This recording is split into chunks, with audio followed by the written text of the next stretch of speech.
Mesdames et messieurs, bonsoir et merci de nous rejoindre sur l'invité. L'invité reçoit pour vous ce soir un directeur de publication de quotidien. Avec lui, nous allons décrypter l'actualité politique qui est bien évidemment celle de la présidentielle de 2016. Depuis samedi donc, la vague de dépôt des dossiers a commencé à la Sénat et nous allons parler de tout ça, faire le point des candidats, voir un peu ce qu'ils pèsent et voir, pourquoi pas, nous allons peut-être décider dès ici de qui sera le prochain président du Bénin. Monsieur Crépin Bossou, bonsoir. Bonsoir. Vous allez nous dire, à l'heure actuelle, quel est l'état des lieux que nous pouvons faire? Qui est candidat en République du Bénin? Oui, il faut reconnaître que on n'est pas à la Sénat maintenant pour faire un point exact, mais ce qu'on peut dire, c'est que les grands candidats annoncés, presque tous les grands candidats annoncés ont déjà déposé leur candidature. Je parle notamment de Patrice Talon, qui l'a fait ce matin. Sébastien Adjovi était là hier. Sébastien Adjavon, du moins, c'était là hier. C'est vrai qu'il y a un problème par rapport à une pièce, mais ça ne pose aucun problème. C'est sûr que dans la journée d'aujourd'hui, cela va se faire. Il est vrai que jusqu'à présent, on n'a pas... ce qui concerne Lionel Zinsou, on n'a pas encore eu cette information de la Sénat, mais je crois que c'est ceux qui sont en route. C'est l'un des candidats les plus sérieux et il est inconcevable que avant la clôture, il ne dépose pas son dossier. L'un des candidats les plus sérieux en termes de... Si on devait catégoriser tous ces candidats-là, nous avons Marie-Élise Gbedo, le général Robert Bian, nous avons le général Fernand Amoussou qui n'a pas encore déposé son dossier. Si on devait les catégoriser, que diriez-vous? Comment est-ce que vous alliez le faire? Oui, je crois que par rapport à ces candidats, on peut faire une catégorisation en 3 volets. Il y a ceux dont la candidature est véritablement sérieuse, comme je l'ai dit. Dans ce volet, on peut classer Patrice Talon, Sébastien Adjavon, Lionel Zinsou, Abla Biochane et Robert Bian. Pascal Irené Koupaki, pourquoi pas? Oui, pourquoi bon, Pascal Irené Koupaki aussi. Bon, je ne sais pas que je l'ai oublié. Donc, à part ceux-là, il y a les candidatures, disons, des candidatures moyennes, des gens qui ne sont pas véritablement des hommes forts de la politique nationale et qui pourront peut-être faire valoir leur électorat. Mais manifestement, à part ceux-là, on peut aussi voir la catégorie de ceux qu'on appelle les plaisantins, des gens qui veulent seulement se faire voir et peut-être glaner quelques voix pour vendre ça au second tour. Je crois qu'on peut faire ce petit calcul-là et dire qu'en réalité, le second tour opposera forcément les 5 premiers candidats qu'on a cités. Je résume Patrice Talon, Sébastien Adjavon, Lionel Zinsou, Abia Biochane, Koupaki, peut-être Robert Bian. Encore que Robert Bian semble aujourd'hui un peu barré dans le nord. Quand on voit que Lionel Zinsou sera là, il y a Abia Biochane, il y a Adjavon qui aujourd'hui fait feu de tout bois. Il y a aussi Patrice Talon qui a... Voilà, Patrice Talon aussi qui a le soutien de l'Alliance Soleil avec Issa Salifou, Charles Tokor, Saka Lafia et tout le reste. Oui, mais vous faites cette classification-là, mais dites-nous, du point de vue, si nous devons considérer les besoins du Bénin, les défis du Bénin, quel pourrait être le profil idéal du prochain président? Il faut avoir le courage de le dire d'emblée.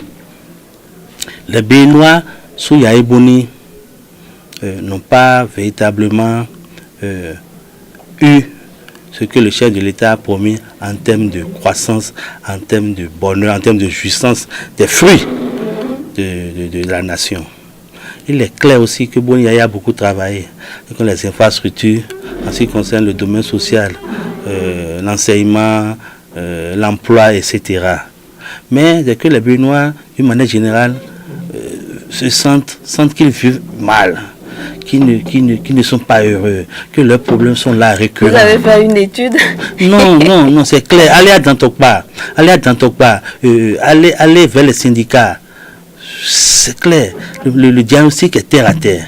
Alors, que veulent les Béninois aujourd'hui? Ils veulent vivre mieux. Ils veulent, en quittant leur maison, avoir le sourire. En revenant, sentir que leur famille se porte bien.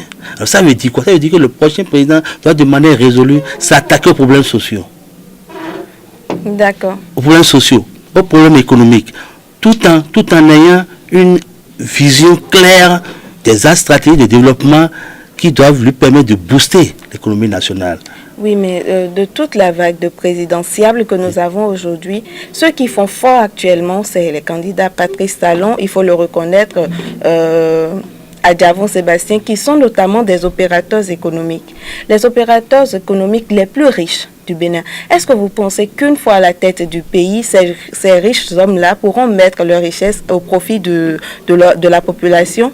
Non, je crois que ce qu'il faut peut-être souhaiter de leur part, c'est qu'ils continuent d'avoir cet esprit managérial qui les a permis de réussir en affaires à la tête du pays. Parce que arriver là où ils sont arrivés, c'est du travail, c'est de l'intelligence, c'est de la méthode, c'est des hommes autour de vous. Et puis, c'est une grande vision. Parce que vous voyez, les gens qui sont classés dans le rang des zones les plus riches d'Afrique, ce n'est pas donné à n'importe qui. Vous voyez, le magazine Forbes les a classés parmi les hommes d'Afrique les plus riches. Ça veut dire qu'ils ont travaillé dur pour aller là où ils sont. Alors, je ne pense pas que, personnellement, ils puissent mettre leur fortune à la disposition des Béninois. Ce qu'ils doivent mettre à la disposition des Béninois, c'est d'abord leur patriotisme. Parce que le Bénin est un. Le Bénin, c'est pour tout le monde. Chaque Béninois doit vivre heureux. Ça veut dire que l'homme de Tchoumi Tchoumi, comme l'homme de Adjawere ou l'homme de Materi, doit se sentir concerné par ce que fait le chef de l'État. Parce que chaque projet doit viser d'abord toute la nation. Si on fait un projet dans une commune, ça veut dire que l'impact dans cette commune doit pouvoir réjaillir sur la commune la plus reculée du Bénin. Alors ça veut dire que ce futur président doit avoir une vision globale, une vision claire de ce que c'est que le développement intégré d'une nation. Je crois que ça doit être ce que de toute façon dans les Est-ce que vous retrouvez ces aspects-là déjà dans les projets de société qui, il faut reconnaître, ne sont pas encore disponibles? Il n'y a que Pascal Irénée Koupaki depuis samedi qui a ébauché son projet de société, mais qui n'est pas encore rendu public. Oui, mais c'est effectivement là que le bas blesse. Et c'est là que c'est dommage. Vous voyez, dans un pays qui se respecte, la chose sur laquelle les électeurs doivent se baser pour le président, c'est son projet de société. C'est sa vision. Et c'est ce qui n'est pas disponible. C'est ça que, à part peut-être Patrice Talon, ou comme vous l'avez dit, Koupaki, qui ont décliné de manière claire les axes sur lesquels ils veulent travailler. Parce que, par exemple, on prend le cas de Patrice Talon. Voilà quelqu'un qui dit, je prends le pouvoir, c'est pour un mandat. De 7 ans. J'en finis. Ensuite, les axes stratégiques de ma politique sont notamment la réforme du système partisan, la réorganisation des institutions de l'État, le renforcement du partenariat public-privé afin de permettre aux opérateurs économiques d'être plus présents, d'être plus à l'aise pour travailler pour le développement de la nation. Alors, et les autres? Je crois qu'il faut que chaque candidat travaille à montrer aux populations ce qu'il a à leur apporter. Vous faites bien de dire et les autres, à quel jeu joue l'UN? Nous sommes au dernier jour de clôture des dossiers. L'UN n'a pas encore un candidat désigné. L'UN, je crois que c'est véritablement dommage, parce que c'est quand même un regroupement qui, à un moment donné, va donner de l'espoir à tout le Bénin. Quand on voit leurs résultats, même aux dernières législatives communales, ça parle.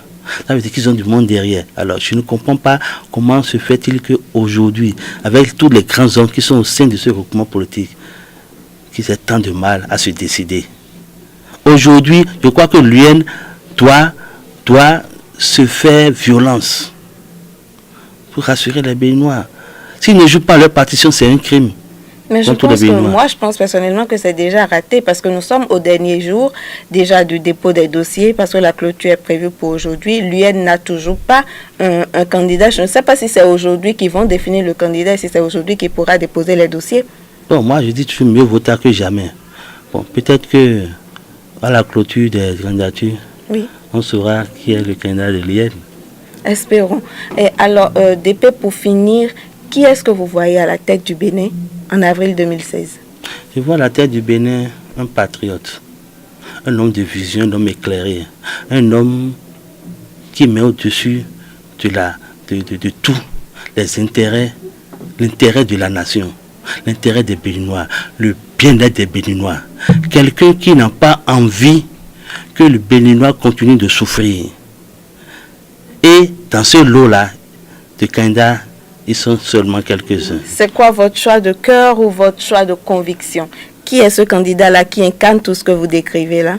Bon, en fait, moi, je décline une ambition personnelle. Parce que vous voyez, avec l'âge que nous avons aujourd'hui, nous avons aussi vécu des expériences. Nous avons eu un parcours. Nous avons vécu au sein d'une société, dans une famille.